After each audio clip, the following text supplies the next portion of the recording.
How's it going, Amber? Hi. Oh my God, I think this is like kind of a dream project for you. Am I right? You've been dreaming this. Yes, absolutely. I feel like everybody adores the WIZ, and to some extent, the WIZ has done real work for you. Like, being a little kid, it just didn't occur to me that I could be, like Ada Pearl and have my own character and my own jokes because I was a girl who was Black.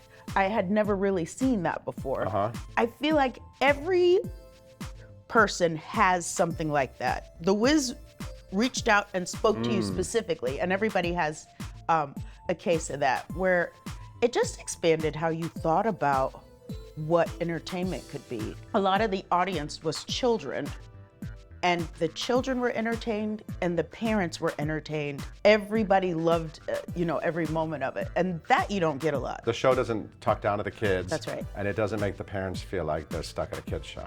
That's right. But and they everyone don't leaves happy. Segregate the jokes from old people jokes and baby jokes. That it's everybody laughing at the same joke, which that's the dream. Okay, so that immediately feels like that's a big challenge. Okay, I feel two ways about it. Because people love the WIZ so much that they're really gonna defend it, and it better be just like they want it to be. But also, people love the WIZ so much that they're, there to have a great time. Like, it's both. I feel different every day. Today, I feel like, it's the WIZ, it's great. But yesterday, I was like, oh God, everyone's gonna be so crazy because we changed this and this. But I hope people are gonna love it. So what was your entry point? Do you remember your very first exposure to the WIZ? Yeah, watching the movie. Yep, same.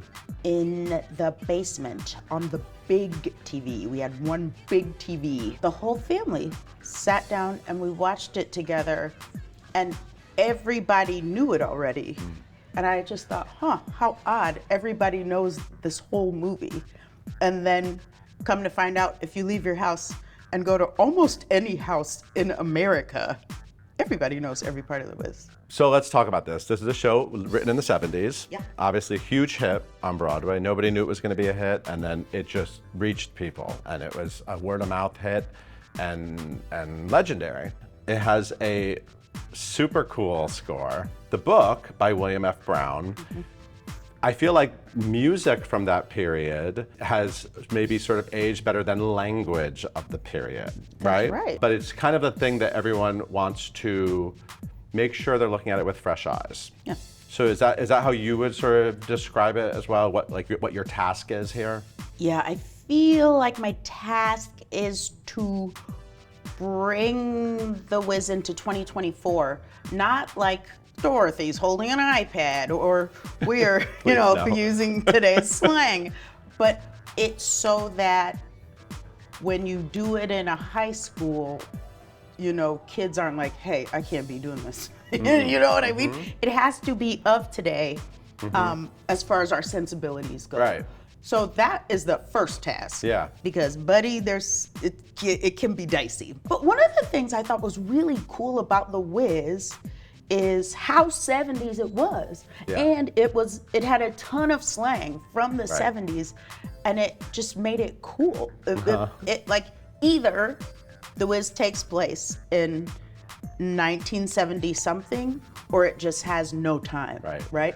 So I wanted to write one that kids can do 20 years from now, that you couldn't read it and go, this is from this exact period. So I hope that I did that.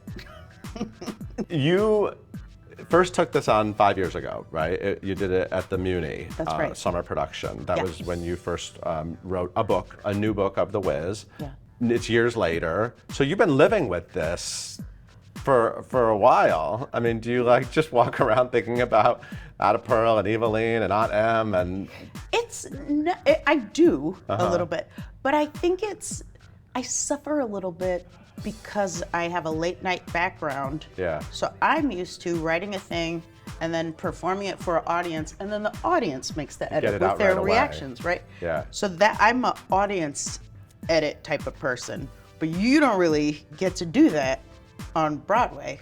Those big changes, they're done We're locking it in. I know Shelley Williams mentioned to me that she wanted the Lion, the Scarecrow, and the Tin Man to be of the same age as Dorothy, which I think is a really interesting, make them more like a peer group instead of uncles. What other kinds of things are you exploring within this? It's hard to write a show where everyone knows everything that's about to happen. It's really hard to build tension. We all know Eveline's gonna get you. We know she's gonna get you. And we know she's probably gonna melt at some point. We all know it. Because of that, we get to explore other things, right? Because it's inevitable that the tornado's gonna come. It's inevitable that she'll get home. It really leaves a lot of space for us to go, how does Dorothy talk to the Scarecrow? Like, what do they have in common? Which was another great thing that Shelley did, was when she put them all in the same age group, it really changed everything. For her to be a part of this group is cool. For her to be a young Black girl leading these people, like, that's fantastic. And we wanted to maybe get a little bit of that, for her to be like the natural leader that she is. And then in the end of our version, she becomes the president. I'm just kidding.